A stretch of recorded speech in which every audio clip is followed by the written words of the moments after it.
नमस्कार, मी रश्मी खेडीकर. नवराष्ट्र नववार्तामध्ये आपल्या सगळ्यांचं स्वागत. या विशेष कार्यक्रमात आपण विविध क्षेत्रातील मान्यवरांशी चर्चा करत असतो, संवाद साधत असतो आणि आज आपल्यासोबत प्रभाग क्रमांक 1 चे माजी नगरसेवक सुरेशदादा जिग्यासी आहेत. दादा, तुमचं नवराष्ट्रमध्ये खूप खूप स्वागत. धन्यवाद. आता आपण पाहतोय की 2 वर्ष आता जवळपास पूर्ण होत आली. अजूनपर्यंत पालिका निवडणुका लागलेल्या नाही आहे, विधानसभा निवडणुका पण आता जवळ आलेल्या आहे आणि तुमच्या पदासमोर आता माझी जरी लागलं असलं तरी ग्राउंड लेवलवर नागरिक अजूनही तुमच्याचकडे समस्या घेऊन येतात. ते अजूनही तुम्हालाच जे आहे नगरसेवक मानतात. मग त्यांच्या समस्या तुम्ही कशा पद्धतीने सोडवता, आयुक्तांपर्यंत कशा पोहोचवता आणि आत्ता काय अडथळे येत आहेत? आज महानगर पालिका के चुनाव तकरीबन 2 वर्ष का एक गैप आ गया है. महानगर पालिका में निर्वाचित नगरसेवक नहीं है और जनता को बहुत तकलीफ होती है. हम तक जनता पहुंचती है, हम लोग इजीली अवेलेबल है और उनकी इच्छा भी यही रहती है कि हमारे माध्यम से ही कुछ काम हो, क्योंकि वो अगर कारपोरेशन जाते हैं, जोन ऑफिस जाते हैं, कहीं जाते हैं तो उन्हें बराबर रिस्पांस नहीं मिलता, उनको काम करने का पैटर्न पता नहीं है, तो वो बेचारे परेशान होते हैं और हम तक पहुंचते हैं. हम उसे जो हमारे पुराने अधिकारी है, आज भी है, उनके माध्यम से सहायक आयुक्त जोन के रहते हैं, उनके माध्यम से या आयुक्त लेवल की अगर कोई समस्या रहती है तो आयुक्त के माध्यम से हम उसको सॉल्व करते हैं. सर, कुठेतरी आपला पक्ष सत्तेत असला त्याचा फायदा नगरसेवकांना होतो का?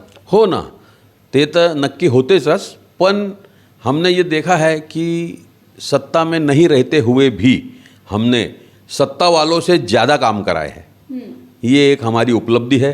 जरीपटका क्षेत्र में मैं आपको बताना चाहूँगा, नगरसेवक रहते हुए भी मैंने बहुत सारे काम ऐसे कराए कि जो नगरसेवक लेवल के काम नहीं थे.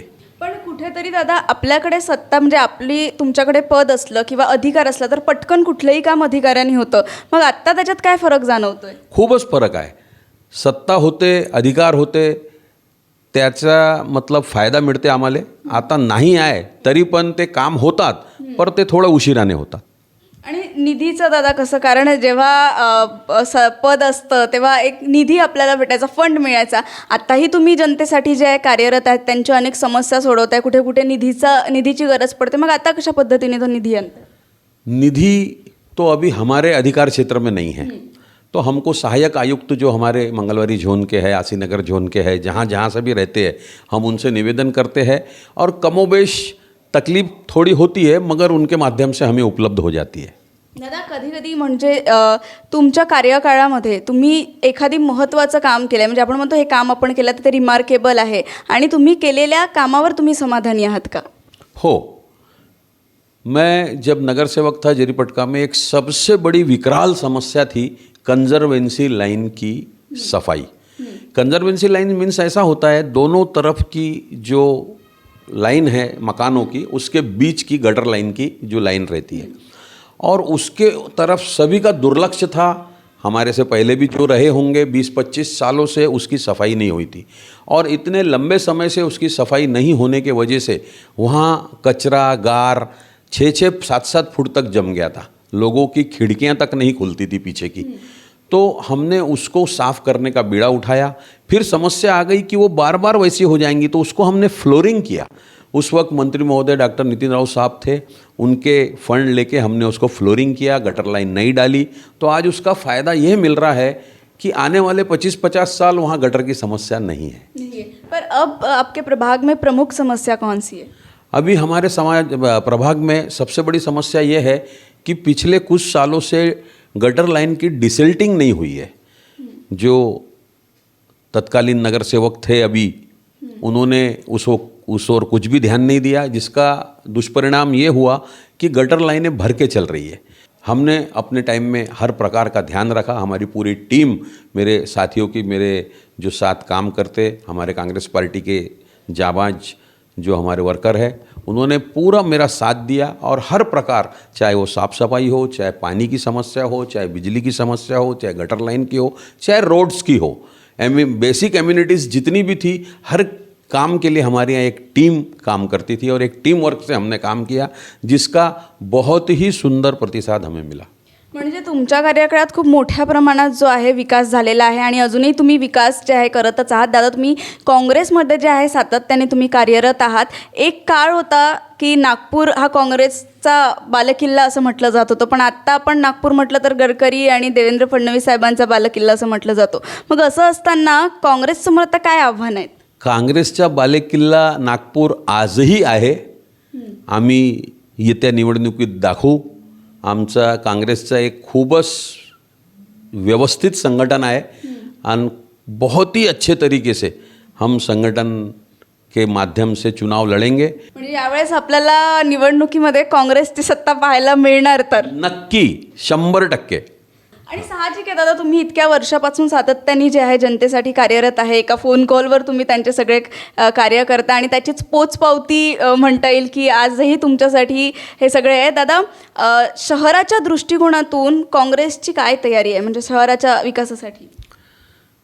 शहराचा विकास काँग्रेसने खूपच केला. मागच्या वेळी पालकमंत्री डॉक्टर नितीन राऊत होते. त्यांनीही कोरोना काल यानी होने के बावजूद उन्होंने बहुत सारे काम किए, जिसमें आपने देखा होगा हर प्रकार का विकास. कोरोना में सब प्रकार के विकास कार्य ठप थे, मगर नागपुर में बहुत, और विशेष रूप से हमारे उत्तर नागपुर में तो बहुत काम हुए. नक्कीच दादा, तुम्ही इतकं काम केलेलं आहे आणि खरंच आत्ता ज्या काही निवडणुका येतील म्हणजे आगामी निवडणुकीला घेऊन तुमची भूमिका काय आहे? आम्हाला येणाऱ्या निवडणुकीत सुरेश दादाचा चेहरा पाहायला मिळणार का? आम्ही काँग्रेसचे एक सिपाई आहोत आणि काँग्रेसचे जे कोणी कॅन्डिडेट असेल आम्ही त्यांच्यासाठी प्रत्येकचे, ते लोकसभा असो विधानसभा असो, खूपच ताकदीने आम्ही लढू आणि जिंकू. नक्कीच नक्कीच दादा, यासाठी तुमच्या वाटचालीसाठी तुम्हाला खूप खूप शुभेच्छा. आणि मला विचारावं वाटतं दादा की आत्ता तुमची पक्षाकडून काय अपेक्षा आहे? काहीच नाही. पक्षाने काही दिला तेही ठीक, नाही दिला तरी ठीक. आम्ही एक सिपाई आहो, सिपाई म्हणून आम्ही काम करू. दादा, प्रेक्षकांना काय सांगणार आमच्या? बस काँग्रेसचा साथ द्या आणि विकासाला हात द्या. आणि आत्ता मला वाटतं काँग्रेस बऱ्यापैकी आता म्हणजे मोठ्या प्रमाणात जे आहे विकासाकडे चाललेलं आहे या सगळ्यांकडे.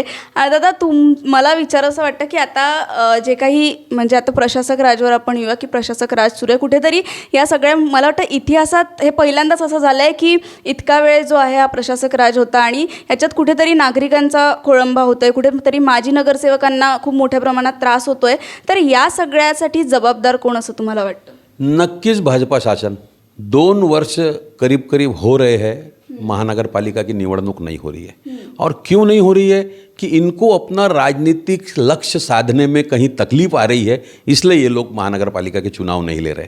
ये पहले लोकसभा के चुनाव लेंगे, क्योंकि इनको पता है कि महानगर पालिका के चुनाव में इनकी हाल क्या होने वाले हैं. इसलिए वो वातावरण बिगड़ना नहीं चाहिए. वो वातावरण उनको पब्लिक को दिखाना नहीं है कि भाई हम लोग कहीं कमज़ोर है भाजपा मतलब, तो इसलिए वो इसको प्रोलॉन्ग कर रहे हैं. और मैं तो बोलता हूँ जब इनकी सत्ता आई, महाविकास आघाड़ी की सत्ता हटने के बाद जैसे ये महायुति की सरकार आई, इन्होंने तुरंत सबसे पहले ब्रेक लगाया तो महानगर पालिका के चुनाव पे लगाया.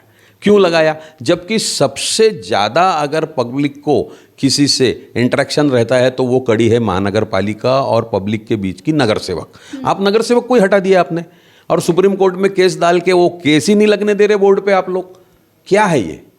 क्या चल रहा है? ये लोकशाही है कि ठोकशाही है? और प्रशासक के माध्यम से आप अपना डंडा चला रहे हो. तो ये बहुत गलत चीज़ है. लोकतंत्र को खत्म करने की साजिश है. हम तो ये आरोप लगाते हैं स्पष्ट रूप से कि महानगर पालिका का चुनाव किसी भी हालत में इतना गैप नहीं आना चाहिए, प्रशासक राज इतना नहीं रहना चाहिए. हमारे संविधान में दिया हुआ है, मगर संविधान को किस प्रकार से तोड़ मरोड़ कर अपना राजनीतिक हेतु साध किया जा रहा है, उसके लिए भाजपा जिम्मेदार है. हम तो आज भी चाहते, कल अगर चुनाव लेते हैं तो कल चुनाव लीजिए, हम उसके लिए भी तैयार है. हमारी पूरी तैयारी है. पूरी कांग्रेस पक्ष नागपुर महानगर पालिका पर अपना झंडा फहराएंगे. तर आज सुरेश दादांनी आपल्याशी चर्चा केली आहे. अनेक महत्त्वाच्या मुद्द्यांवर दादांनी जे आहे ते प्रकाश टाकलेला आहे. काँग्रेस तेव्हाही होती आणि आत्ताही आहे, असं काहीच नाही. बालकिल्ला याचा या सगळ्या मला हे खरंच आवडलेलं आहे दादांचं. आणि त्यांच्या प्रभागात कशा पद्धतीने काम सुरू आहे, त्यांच्या पदासमोर माझी जरी लागलं असलं तरी अजूनही ते सातत्याने जे आहे नागरिकांसाठी कार्यरत आहेत, त्यांच्यासाठी रात्रंदिवस जे आहे ती मेहनत करत आहे, त्यांच्या पक्षासाठी ते सातत्याने कार्यरत आहेत. आणि याचसाठी दादांचं खूप खूप कौतुक आणि दादांना पुढील वाटचालीसाठी खूप खूप शुभेच्छा. अशाच तुमच्या समस्या घेऊन आपण भेटणार आहोत, अनेक मान्यवरांशी आपण चर्चा करणार आहोत. तोपर्यंत माझ्यासह पाहत राहा. मी रश्मी केडीकर, नवराष्ट्र, नागपूर.